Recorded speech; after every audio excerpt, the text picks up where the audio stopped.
Sheds important light on the devastating consequences of a federal task force bust gone wrong. Yeah, the video comes as a result of WBTV fighting and winning for its unsealing in federal court. Investigative reporter Naomi Coles walks us through it. They had to fight for it, huh? It's the early morning hours of November 1st, 2019. A man walks out of his home in Northwest Charlotte. Moments later, an FBI task force waiting outside closes in as he runs back into the house. From Gastonia Police, this is Task Force Officer Clarence Belton. These are his task force partners, and this is CMPD Officer Heather Loveridge and her partner. They're not on the task force, but according to court filings, they've been called in for perimeter support. The task force has a search warrant as part of a drug investigation. What's about to happen after this man runs inside has become the subject of controversy and a lawsuit that spent years slogging its way through federal court. I've got 45 years of law enforcement experience. This is Dr. Roy Taylor, who I asked to watch the video with me. He's a police litigation specialist and longtime police chief with experience on federal task forces like this one. He has no connection to the incident or the lawsuit, but he researched both at my request. I'm going to start it right before the suspect runs into the garage in the house. Belton and his partner, just off screen, are about to use a battering ram to take down the door. When they do, court filings say a woman is standing there, just off screen, with a gun pointed at them. Belton and his partner shoot. Belton feels his arm go numb, his gun drops, and he collapses and will later testify that he crawled and stumbled out of the garage while continuing to take fire.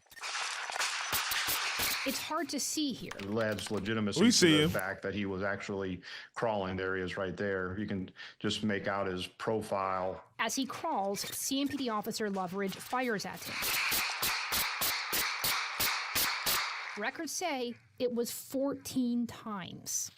Loveridge would testify in court. She had heard the shots fired in the doorway, saw no officers left in the garage, and thought Belton was the suspect. She fired at him?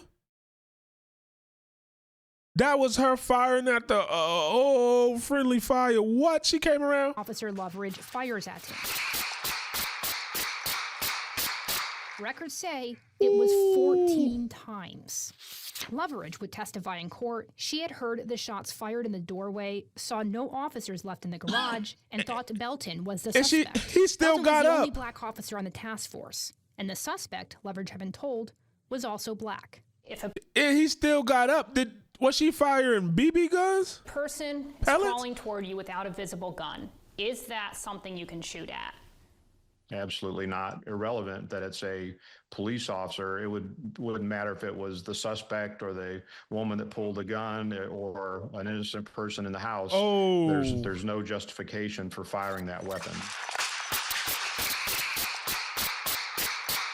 Oh, she was trying to bury something. Belton survived, but with permanent injuries. Officer down, start that way. He's suing Loveridge in the city of Charlotte for negligence.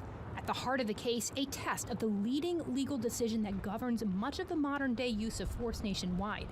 That's great. Wait a minute, I was not expecting this. I thought something was going to happen to that dude that ran in. Oh, what? Carter, a Charlotte incident that went all the way to the U.S. Supreme Court in 1989. It's a legal decision that Dr. Taylor says all officers, including those at CMPD, are trained on multiple times.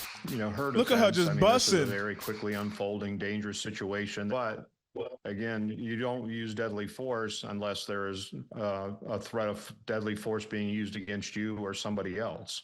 But there are larger issues at play, as this video shows. Loveridge, for example, has pointed to how difficult it was to see the words police on Belton's vest.